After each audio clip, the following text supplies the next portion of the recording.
Assalamualaikum warahmatullahi wabarakatuh. Baiklah, bertemu lagi dengan saya Restika Villa yang akan memaparkan atau menjelaskan mengenai perbedaan public relation dan marketing. Seperti yang kita ketahui, public relation dan marketing merupakan hal yang berbeda.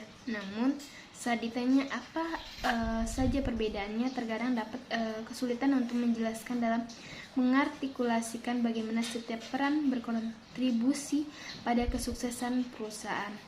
Apalagi saat ini cara merek mengadopsi platform media sosial atau digital yang terkadang membuat garis antara public relation dan marketing menjadi kabur. Lantas apa saja faktor yang membedakan public relation dan marketing? Nah, berikut penjelasannya. Kita jelaskan terlebih dahulu pengertian public relation dan marketing. Yang saya kutip dari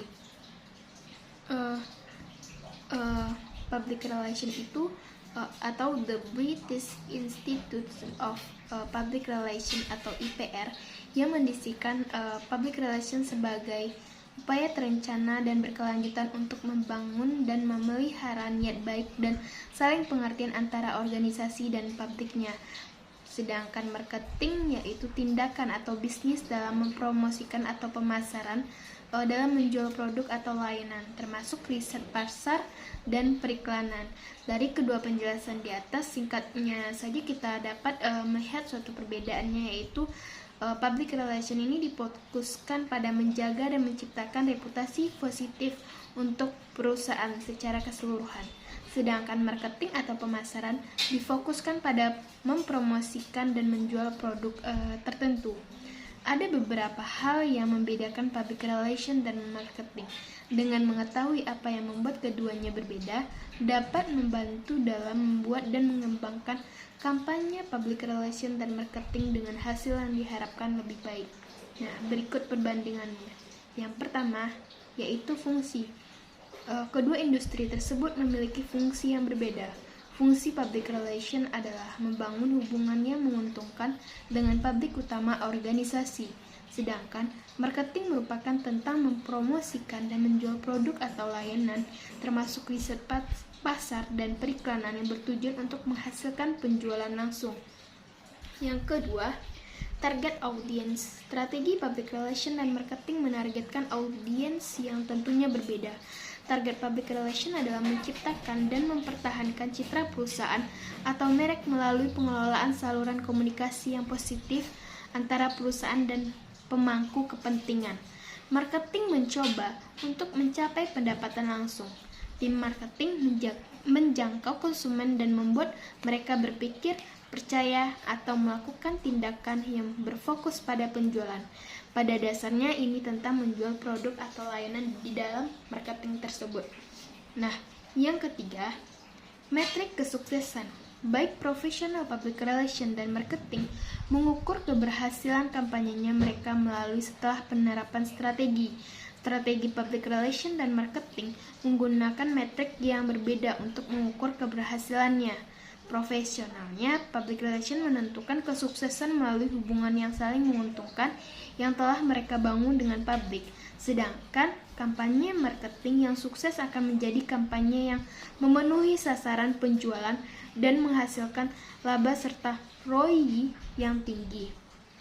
Yang keempat, legitimasi pesan. Pesan yang disampaikan public relation melalui artikel, pembicara conference, atau blogger terkemuka secara tidak sadar dianggap lebih sah oleh konsumen daripada yang disajikan melalui taktik pemasaran. Umumnya, orang dapat dengan jelas mengenali bahwa periklanan dan pemasaran didorong oleh keinginan perusahaan untuk meningkatkan suatu penjualan. Namun, artikel yang mencantumkan nama jurnalis terkenal atau presentasi oleh seorang yang diklasifikasikan sebagai pakar industri, kemungkinan besar akan diterima oleh konsumen sebagai sumber yang kredibel. Yang kelima, marketing adalah aktivitas jangka pendek, sedangkan public relation menuai keuntungannya dalam jangka waktu yang lebih lama. Marketing berusaha untuk mendorong kesuksesan penjualan yang instan dan nyata, sedangkan manfaat program public relation dapat dilihat dari segi investasi jangka panjang yang akan diakui perusahaan untuk pencapaiannya di masa depan. Nah, digital marketing dan digital public relation ini mirip dengan saluran tradisional. Pemasaran digital membantu Anda menjangkau audiens yang lebih besar. Nah, daripada yang Anda bisa melalui metode tradisional dan menargetkan prospek yang paling mungkin membeli produk atau layanan Anda, selain itu seringkali lebih hemat biaya daripada iklan tradisional dan memungkinkan Anda mengukur kesuksesan setiap hari dan berputar sesuai keinginan Anda. Nah, yang saya kutip dari 5 prinsip mengenai marketing itu dari Philip Kotler dan Gary Armstrong tahun 2008, di mana yang pertama, menciptakan nilai bagi pelanggan untuk mendapatkan nilai dari pelanggan sebagai imbalan. Tim marketing dituntut untuk dapat menciptakan nilai yang baik pada pelanggan dan mengatur hubungan konsumen yang baik. Ketika hubungan antara perusahaan dengan pelanggan baik, yang selanjutnya dilakukan oleh praktisi marketing tersebut dalam public relation adalah mengelola pertemuan tatap muka agar efektifnya penciptaan nilai dari pelanggan untuk suatu imbalan.